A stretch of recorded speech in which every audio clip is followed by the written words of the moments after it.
berarti akan ada salah satu keluargaku yang akan meninggal, atau ada salah satu sahabatku yang sangat saya sayangi itu akan meninggal. Maka Rasulullah berinisiasi kalau begitu kita akan berperang di luar kota Madinah. Jadi Jabal Uhud tersebut adalah batas kota Madinah. Batas kota Madinah kurang lebih 7 km dari Masjid Nabawi. Nah, dari Jabal Uhud ini semua akhirnya berangkat menuju Uhud. Sampai di Uhud, Rasulullah memerintahkan 50 pemanah untuk berdiri di atas bukit Ar-Rimah. Nanti saya akan tunjukkan mana bukitnya. Bukit Ar-Rimah atau bukit untuk para pemanah 50 orang. Dengan pesan Rasulullah memesankan kepada mereka, apapun yang terjadi di saat perang nanti, mau kalah ataupun menang, para pemanah tersebut tidak boleh turun dari bukit Ar-Rimah itu atau Jabal. Lalu ketika perang itu terjadi, alhamdulillah umat muslim menang. Semuanya menang.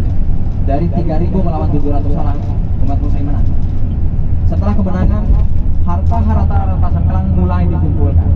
Rampasan perang mulai dikumpulkan sehingga para orang-orang yang diberikan amanah oleh Rasulullah untuk berdiri di atas Jabal Rumah itu atau bagian Jabal Rumah dipimpin oleh Mus'ab bin Umair.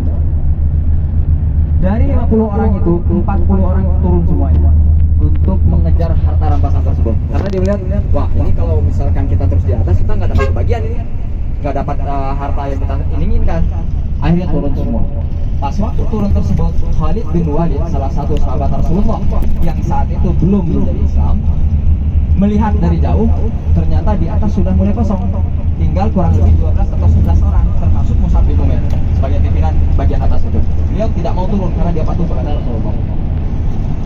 Khalid bin Walid pemimpin pasukan berkuda. Khalid bin Walid kemudian menyerang langsung naik ke atas, lalu menebas para syuhada Uhud, termasuk Mus'ab bin Umair. Karena kalau dalam sejarahnya Khalid bin Walid itu untuk pedangnya saja, kan? Kalau kita lihat, saya pernah lihat waktu di Turki, itu tingginya sehidung saya, tinggi pedangnya. Artinya orangnya segimana itu? Kalau misalkan tingginya saja udah tinggi pedangnya segini, kalau ditentengnya di samping, berarti kan orangnya pasti tinggi besar. Nah, oleh sebab itu Mus'ab bin Umair waktu itu bertarung dan syahid di situ. Dari situlah maka bukit Ar-Rimah itu dikuasai oleh kaum Quraisy. Disitulah Rasulullah mulai mengalami kekalahan sehingga gigi Rasulullah waktu itu patah. 2 gigi depan Rasulullah itu patah, lututnya berdarah, lalu dilarikan ke bukit Uhud. Di saat dilarikan ke bukit Uhud oleh para sahabat Rasulullah, ada 70 orang sahabat Rasulullah ketika itu yang meninggal, yang syahid di Uhud. Termasuk di dalamnya adalah Hamzah, paman Rasulullah, pamannya Rasulullah, dan Mus'ab bin Umair yang tadi dihantam oleh Khalid bin Walid. Ketika naik ke bukit Uhud, ini depan kita nih bukit Uhud. Ketika naik ke bukit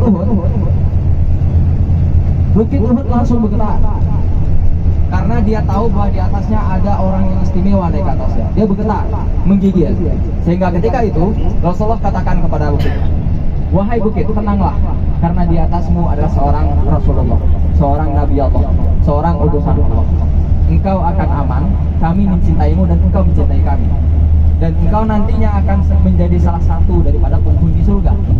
Sehingga dengan begitu, bukit tersebut langsung atau di gunung tersebut langsung diam dan tenang kembali. Nah, disitulah Rasulullah akhirnya selamat di bukit itu untuk mempertahankan diri. Di manakah letak Rasulullah bersembunyi ketika setelah perang Uhud tersebut? Itu kalau bisa Bapak lihat sebelah kiri, ada bacaan Allah di atasnya.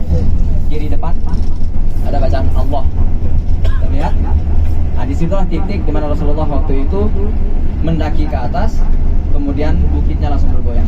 Itu ditandai di atasnya, kiri atas itu ada bacaan Allah. Bacaan di situ adalah Allah Muhammad Rasulullah. Dari situ ditulis oleh orang-orang Madinah sekarang untuk menandai bahwa di situ ada sejarah.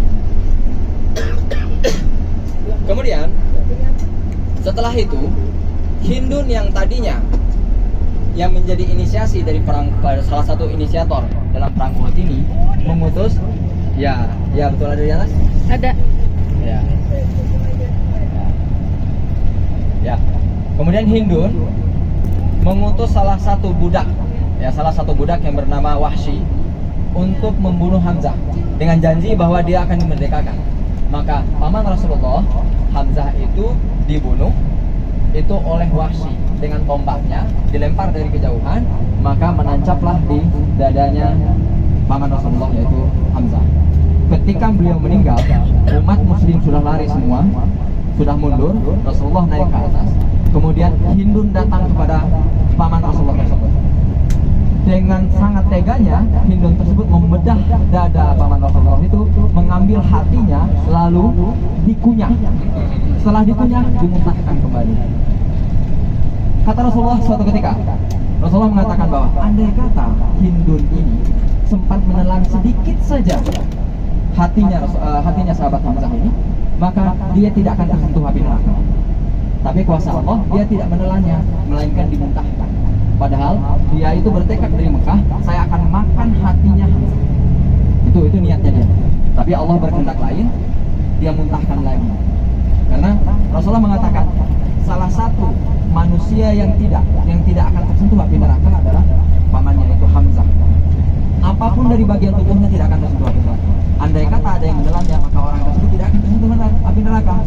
Karena ada salah satu bagian tubuh daripada sahabat Rasulullah atau paman Rasulullah tersebut.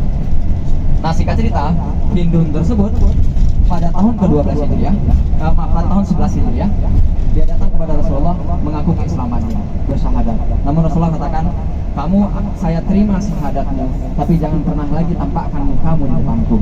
Karena setiap kali saya melihat wajahmu, maka saya teringat pedihnya saya ketika kehilangan paman saya.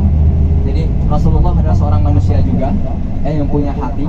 Jadi kalau ketika sakit juga butuh penyembuhnya dengan cara mengelupakan atau menghilangkan orang tersebut di depan atau di hadapan beliau. Ini Bukit Uhud, panjangnya kurang lebih 5 km, dan di atas orang itu banyak, Bapak Ibu lihat, itu adalah Jabar Rumat.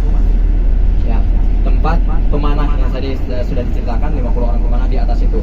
Nah, bagian kita sini ini lokasi daripada ambil alihnya Khalid bin Walid dari sebelah kiri. Masuk ke bagian sini, naik ke atas ini. Nah, lokasi perang setelahnya di balik bukit ini, lokasi perangnya. Ini di sini lokasi pertama berkocar-kacirnya kaum kafir Quraisy. Nah, kemudian Khalid bin Walid masuk ke bagian kanan, naik ke atas, memburu yang Mus'ab bin Umair di atas yang menjadi pimpinan daripada para pemanah tersebut. Nah, di masjid itu, masjidnya baru dibangun, di masjid itulah tempat terjadinya perperangan tersebut. Nah, Rasulullah kemudian ketika diselamatkan oleh para sahabat, perginya ke sebelah kanan kita, naik ke atas, ya, kayak tadi ada tulisannya. Insya Allah, ya Allah. Nah, ini di belakangnya Gunung Rumat nih, belakangnya posisi perperangan di sebaliknya ini, yang di masjid itu, peperangannya. Kaum kafir Quraisy masuk di sebelah kiri kita. Nah, ini arah ke Mekah, masuknya sebelah sini, arah ke Madinah sebelah sana. Jadi benteng pertahanannya ini adalah benteng pertahanan masuk ke Madinah, ya, wilayah ini. Bapak Ibu, nanti kita akan turun sejenak, kemudian kita ke makamnya Sayyidina Hamzah, sampai ke perkuburan itu, pemakaman tersebut, nanti kita berdoa bersama. Setelah itu kita kembali lagi ke bis. Jabal Rumat.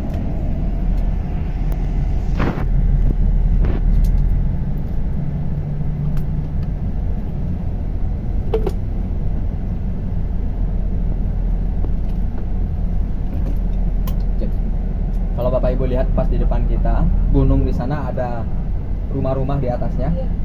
Itu adalah istana raja. Salah satu istana raja di Madinah itu di atas itu. Yang sering kali difitnah itu adalah istana kerajaan. Ya, betul, sering kali difitnah. Iya. Tapi memang kalau dilihat dari posisinya memang itu. Karena posisi itu adalah perbatasan menuju Mekah dan Madinah sesuai dengan yang disampaikan.